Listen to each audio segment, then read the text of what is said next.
సరే నేను గంభీరంగా మౌనంగా చూస్తున్నా. నేను కొడితే వట్టి కొట్టు నాకు అలవాట్లేదు కదా. చూద్దాము.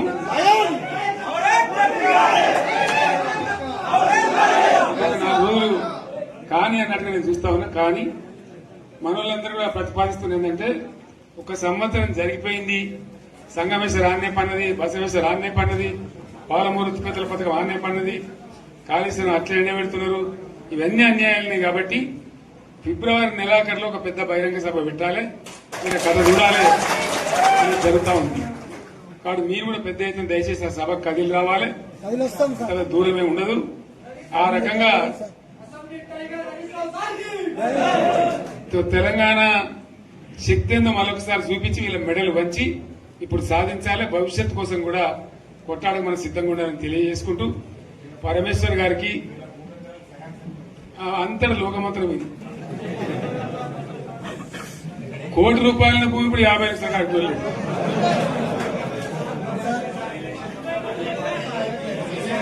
ఈ ఒక్కని బాధ ఒక ఆయన వచ్చింది, మన ఒక ఆయన ఒక 10 మంది వచ్చారు హైదరాబాద్కి. అందులోకి 2 ముస్లిం సోదరులు వచ్చారు. साहब सो तवा हो गया, इफलासी मुफलासी बच्चे क्या दबे होगा, तुम्हारा क्या हुआ बहन, तुम्हारा क्या हुआ, तुम हैदराबाद में तुम लोग हैं, मेरा कारोबार है साहब, मेरा छोटा मोटा कारोबार है, होटल भी है, 70% गिर गया है। हर कोई पूछ रहे, हर कोई केसीआर को याद कर रहा है सामान. వాళ్ళు మాట్లాడుతున్నారు. ఎక్కడ ప్రతి ఒక్కరు భూముల ధరలు పోయినాయి, మన్ను పోయినాయి, మసాలా అన్ని పోయినాయి.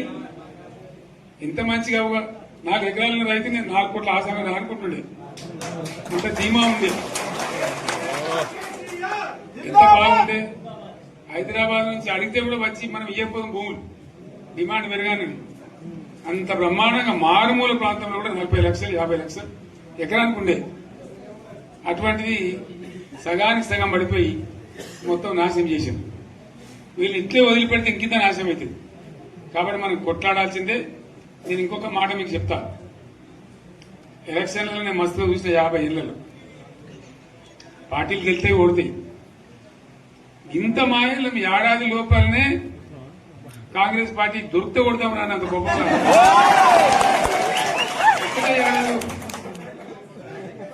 ఇంకా వాళ్ళ పొంద తెలివికి నిన్న వారి పార్టీడే మంది పెట్టలు అదేందో పోలింగ్ పెట్టిన వాడు చూసారా మీరు?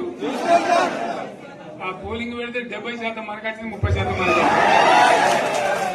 వాడు పెట్టింది మనం పెట్టింది కాదు. 75 ఇది పరిస్థితి. అదే నేను ఏమంటున్నా అంటే, ఫామ్ హౌస్ అంటే ఏముంటది, వారి ఉంటది, మాకు ఉంటది, అలా ఉంటది. కాంగ్రెస్ వాళ్ళు ఎంత మంచి చేస్తే పారబడి తవ్వచ్చు కూడా లంగత. దీన్ని ఫామ్ హౌస్ అని మనం బదనాం చేసి అంతే కదా. నేను ఏమంటున్నా అంటే, అన్ని మప్పులు వీడిపోయినట్టు ప్రజలకు అన్ని తెలిసిపోతున్నాయి.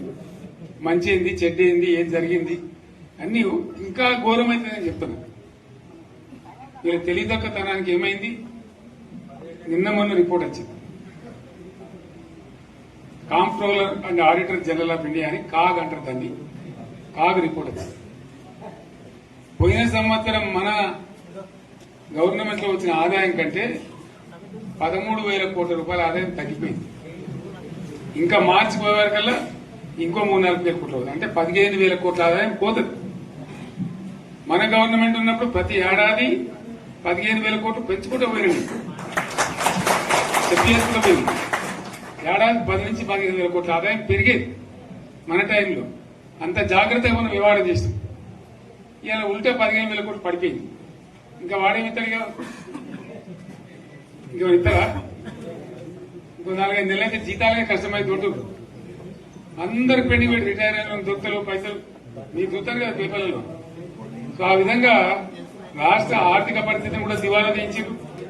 ఇవాళనేం కాదు, 100కు 100% ఇప్పటికే ప్రజల నిర్ణయానికి వచ్చారు. డెఫినెట్ గా రాబోయే గవర్నమెంట్ మనదే అని అనుమానం కూడా అవసరం లేదు.